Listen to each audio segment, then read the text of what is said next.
Cliff, I'm very happy to be pinch hitting for my old friend Bill Stearns, and I want to help him. I wish him best luck on his recovery and hope that he'll be back here real soon.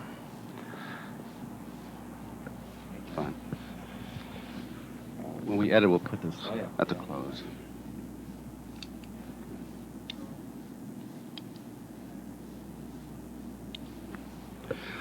Dan Topping, you've been in sports for many years. Who is the most exciting athlete you ever saw in any sport?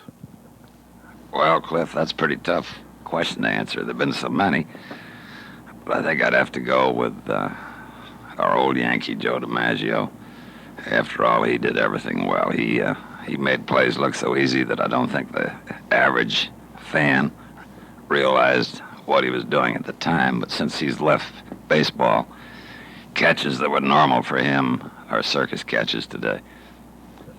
Dan, you're the president and co-owner of the New York Yankees. Is there any direct relationship between the owner of a ball team and his players?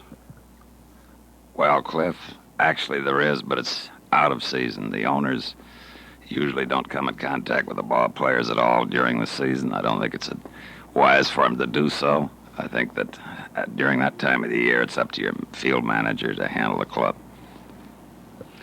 Dan Topping, you made the headlines a few weeks ago when the Yankees did not renew Casey Stengel's contract as manager. More headlines when you named Ralph Houck as Stengel's successor. More headlines when George Weiss surrendered the responsibility as general manager. And more headlines when you named Roy Hamey to succeed George Weiss as the Yankee general manager. Now, as a result of all this, you've been in the headlines a great deal. You've been criticized a great deal. Has all this criticism raised any doubt in your mind that perhaps you shouldn't have moved as you did?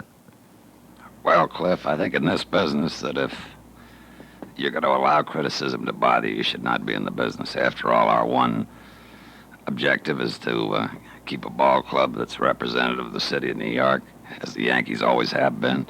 And sometimes the moves that you have to make hurt, but unfortunately they have to be done. And we're just hoping and think and feel that next spring and for the years to come that our moves were the right ones.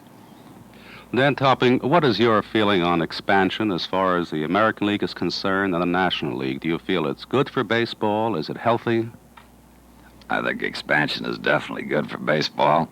I think there are a lot of ramifications to it, but there's no doubt in my mind that sometime in the near future that there'll be, instead of 16 clubs, probably another 8 clubs, however they may be divided. I can't say whether it'll be 3 leagues or 2 12-team leagues. But anyway, I know there's expansion. After all, populations have moved, and there are a lot of tremendous cities in this country that to date have not had Major League Baseball.